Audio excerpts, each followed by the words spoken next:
आज हम लोग देखते हैं West Bengal board Hindi version class 9th का चौथा चैप्टर हिस्ट्री का औद्योगिक क्रांति, उपनिवेशवाद और साम्राज्यवाद। ठीक है ना। औद्योगिक क्रांति के कुछ क्वेश्चन आंसर देखते हैं। औद्योगिक क्रांति में किस उद्योग का विकास अधिक हुआ था? बहुत सारे उद्योगों का विकास हुआ था, ठीक है ना, लेकिन सबसे ज़्यादा कौन से उद्योग का विकास हुआ था उन्नति? वो है सूती वस्त्र उद्योग का। ठीक है ना। अक्सर क्वेश्चन में पूछा जाता है, ध्यान देना है।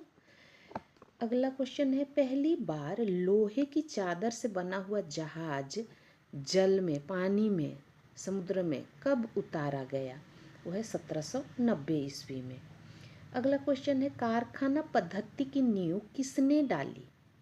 कारखाना, ये फैक्ट्री, ये वाला तरीका किसने सबसे पहले नींव डाली? हाँ, 1769 ईस्वी में, 1769 में रिचर्ड आर्कराइट ने वाटर फ्रेम का आविष्कार किया और इन्हें फैक्ट्री प्रथा का संस्थापक भी कहा जाता है। किसको? रिचर्ड आर्कराइट को फैक्ट्री प्रथा का संस्थापक भी कहते हैं, कारखाना पद्धति की नींव डालने वाला भी कहते हैं रिचर्ड आर्कराइट को। ठीक है, ये भी एग्जाम में पूछा जाता है चौथे चैप्टर से। ठीक है। अगला क्वेश्चन है, संसार का कारखाना कौन सा देश कहलाता है? इंग्लैंड कहलाता है, क्योंकि 1750 ईस्वी से इंग्लैंड में औद्योगिक क्रांति शुरू होता है, इसलिए। ठीक है। अगला क्वेश्चन है, इंग्लैंड को किस किस नाम से जाना जाता है?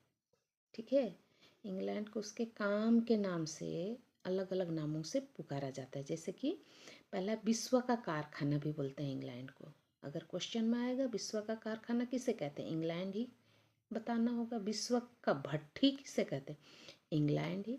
विश्व का बैंकर किसे कहते हैं, इंग्लैंड। विश्व का माल वाहक किसे कहते हैं, इंग्लैंड को ही बताना होगा। इस तरह से हम देख रहे हैं इंग्लैंड को अलग अलग नामों से पुकारा जाता है, नाम से जाना जाता है। ठीक है, जैसे विश्व का कारखाना, विश्व का भट्ठी, कारखाना फैक्ट्री होने के चलते विश्व का भट्ठी भी कहते हैं। ठीक है, विश्व का बैंकर, विश्व का माल वाहक। ठीक है। अगला क्वेश्चन है, कौन देश इंग्लैंड के बाद औद्योगिक राष्ट्र बना? ठीक है, यूरोपीय कंट्री में इंग्लैंड के बाद दूसरा औद्योगिक देश कौन बना? वो है फ्रांस। ठीक है। अगला क्वेश्चन है, किस कारण से इंग्लैंड का समाज का विभाजन हो गया? इंग्लैंड का समाज का विभाजन क्यों हुआ, है ना? तो उसका आंसर होगा, कल कारखानों की स्थापना के कारण इंग्लैंड का समाज दो भागों में विभाजित हुआ। वो है, एक है मालिक वर्ग और दूसरा है मजदूर वर्ग में विभाजित हो जाता है समाज, इंग्लैंड का समाज। ठीक है ना। पूंजीपति वर्ग, पैसे वाले मालिक वर्ग हो जाते हैं और काम करने वाले मजदूर वर्ग। इस तरह समाज में दो वर्ग बंट गया था। ठीक है। अगला क्वेश्चन है, औद्योगिक समाज के दो आलोचकों का नाम लिखो। वो है रॉबर्ट ओवन और सेंट साइमन। ठीक है। अगला क्वेश्चन है, सबसे बड़ा साम्यवादी विचारक कौन था? कार्ल मार्क्स, जर्मन का था। ये एग्जाम में पूछा जाता है। हाँ, क्लास 9th का ये स्पेशल नाम है कार्ल मार्क्स, जो कि साम्यवाद विचारक था। किस पुस्तक को साम्यवादी विचारधारा का स्तंभ या पिल्लर माना जाता है? पुस्तक का नाम है साम्यवादी घोषणा पत्र। उसका राइटर है कार्ल मार्क्स और एंजल्स, लेकिन कार्ल मार्क्स को याद करना है। साम्यवादी घोषणा पत्र। ठीक है। अगला क्वेश्चन है, आर्थिक आलोचना नामक पुस्तक कब जारी हुआ? वो है 1859 ईस्वी में कार्ल मार्क्स के द्वारा ही जारी हुआ। हाँ। कम्युनिस्ट मैनिफेस्टो कब जारी हुआ? 1848 ईस्वी में। अगला क्वेश्चन है, इंग्लैंड में श्रमिकों की दशा नाम का पुस्तक कब और किसने लिखा? इंग्लैंड में श्रमिकों की दशा बहुत खराब हो गई थी, मजदूरों की दशा, है ना, उसी के ऊपर में ये पुस्तक लिखा गया है, इंग्लैंड में श्रमिकों की दशा। वो लिखा गया 1845 में और उसका लेखक है फ्रेडरिक एंजल्स। ठीक है। अगला क्वेश्चन है, एशिया में सबसे पहले उपनिवेशवाद किस देश में ने बनाया? उपनिवेशवाद सबसे पहले इंग्लैंड ने एशिया में उपनिवेशवाद बनाया। ठीक है ना, हमारे देश हमारे महादेश एशिया को। उसके बाद आया है हॉलैंड, हॉलैंड के लोगों को ही डच कहा जाता है, ठीक है। उसके बाद इंग्लैंड और फ्रांस, एक एक करके एशिया में उपनिवेश बनाने के लिए आए थे। यूरोपीय कंट्री के ये देश हैं, ठीक है ना।